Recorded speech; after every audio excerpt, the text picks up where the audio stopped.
It is not your problems. It is the love of God in your life that is insurmountable. So, pass it to somebody else. Make it a golden rule day. And I want to talk for a few minutes about how to be happily sad, or how it is that joy and sorrow go together.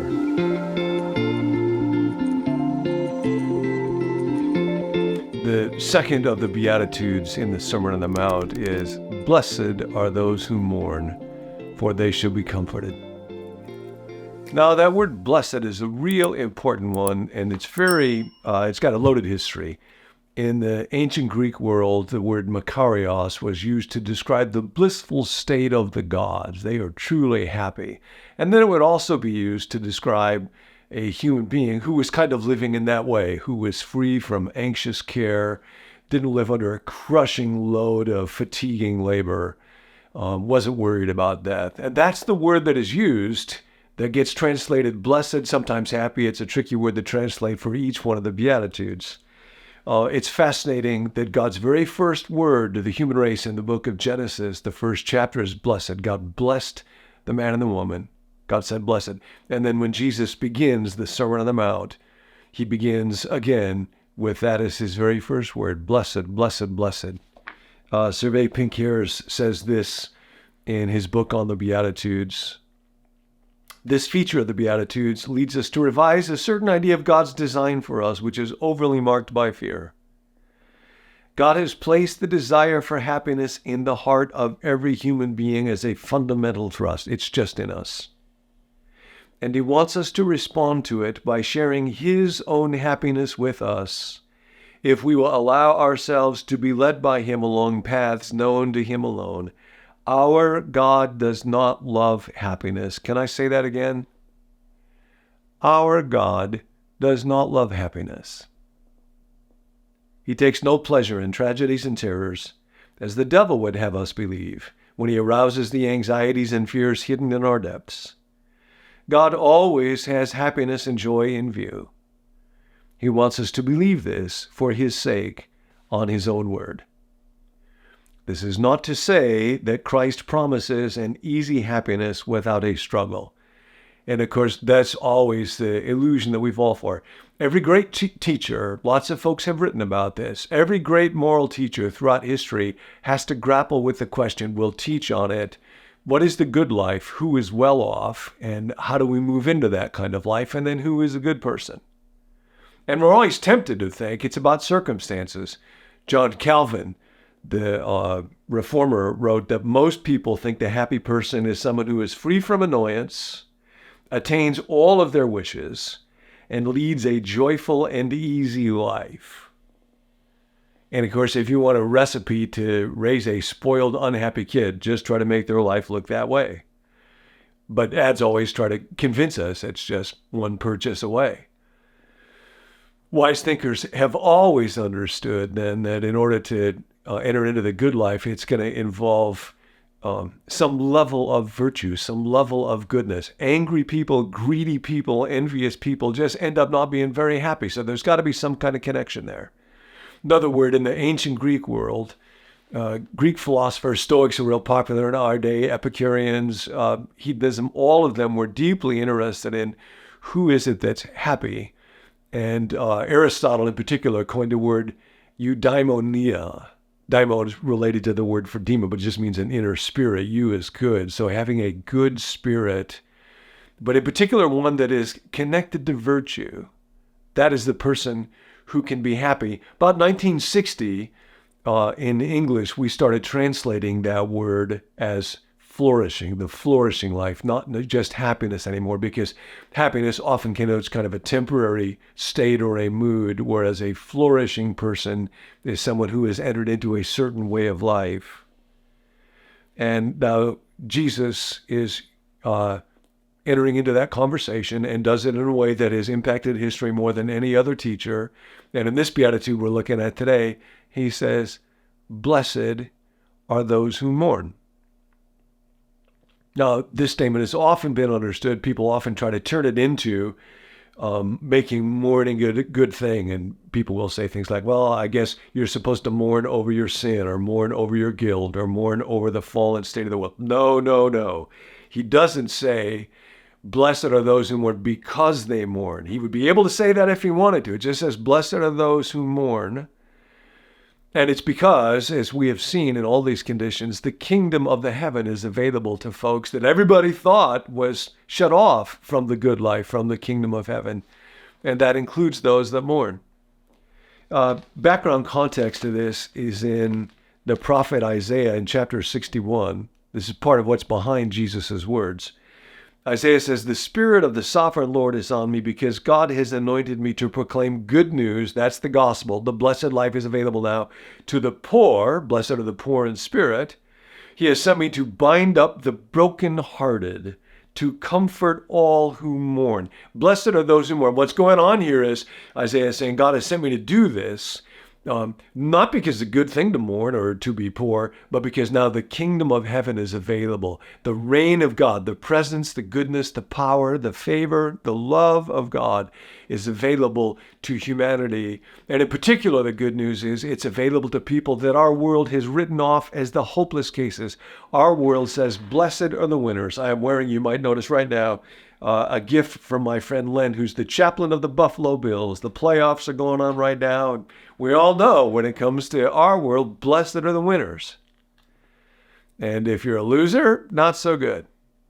Where I live in the Bay Area, the San Francisco 49ers have a quarterback guy by the name of Brock Purdy. He was the absolute last guy who was drafted in the year that he came out of college. And the title for that in football circles is Mr. Irrelevant. You don't matter. You were the last one picked. The irrelevant are not blessed. But, see, this is the great reversal now. Good news is coming for Mr. Irrelevant. And if you follow football much, you may know that the 49ers are actually the top seed in their conference. Brock Purdy is at a season for the ages. I think top-rate quarterback. I like to think I had a little bit to do with that.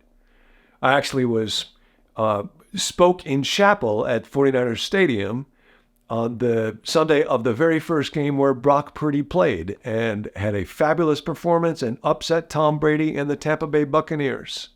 So that's kind of cool.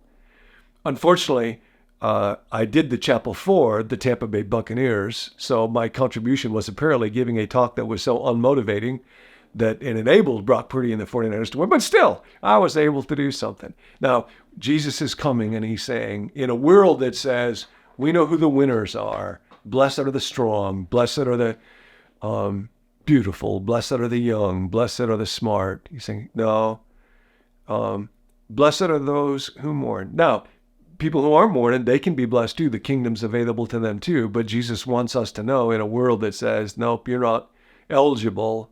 You're Mr. Irrelevant. No. An old impoverished widow gives 2 mites. That looks really irrelevant, but Jesus says she's given the most because the kingdom is real. Love is real. Intent is real. Little kid has got 5 loaves and 2 fish, but that's not irrelevant anymore. Blessed are you who mourn, for you shall be comforted. Now, it doesn't say what I sometimes wish it would say. It doesn't say you will be comfortable. Jesus says you will be comforted. I have here what you might recognize as a comforter. It's not a blanket. No. It's got layers to it. Blanket's not the same thing as a comforter. We've had this in our family for quite a few decades. One of our children, when she was growing up, loved this comforter. And so we've kept it. And a number of years ago, I went through I woke up and there was something very traumatic that had been written publicly, and it was so painful. I just felt like I was going to die. And I came home very, very early in the morning, and my hands and feet were freezing, as you may know. If you go through something that's really difficult, part of the fight or flight response sometimes is all the blood circulates in your core. And I just laid under this comforter. And eventually comfort came. And eventually, out of that pain and out of the comfort that came, that God sent in a number of different ways, through different people and through different thoughts, through the availability of the kingdom of heaven, through a voice that said to me, John, nothing has changed. The kingdom is here just like it was yesterday in the midst of this pain. Eventually, I was able to help other people out of that, and still am. This is the good news. Blessed are those who mourn. You have been rejected by your spouse and feel grief-stricken in a way that seems like it will never heal. Parents lose a beloved child and now feel like they're part of the walking wounded. You had a job and maybe a dream attached to that job, and now the job is gone and the dream is shattered. Or you got news about your health. We just look at our world. People in Gaza, in Israel, in Ukraine, and you fill in the blank. And Jesus says, blessed, blessed, blessed, blessed. Because the kingdom of heaven, because God comes to you with a love that is insurmountable. And the way that it works is this. 2 Corinthians 1, 3 through 5. Paul, who knew about afflictions, says, blessed be the God of all comfort, who comforts us in all our afflictions, so that we may comfort others with the comfort we ourselves have received. And that began with Jesus, who was crucified on a cross. That was his ultimate affliction. That was Rome's way of saying, this is Mr. Irrelevant here. He's not the Messiah. He's not going to free anybody. But of course, with the resurrection, that was the ultimate in relevance. And then Jesus, we participate, Paul says, in both his sufferings and in his comfort. And so I think of parents who lose a child to addiction or mental health issues, and in their great grief, they reach out to give help and hope and comfort to others who are in addiction or suffer from mental health problems. I think about our own journey, just in its small way, and being able to have conversations with people to bring comfort and hope and meet with folks in ways that I never would have been able to do otherwise. So today, you can be happily sad. In your sadness, in your mourning, the kingdom of heaven comes to you. God comes to you. And one of the ways that redemption will come, that meaning will come, is as you find somebody else to help, as you give comfort to somebody else who needs it. Make it a golden rule day. If you like hearing John talk about the Sermon on the Mount, we've got a whole series on that. So go ahead and subscribe to make sure you don't miss any future episodes in that series. You can also go back and catch up on any episodes that you may have missed.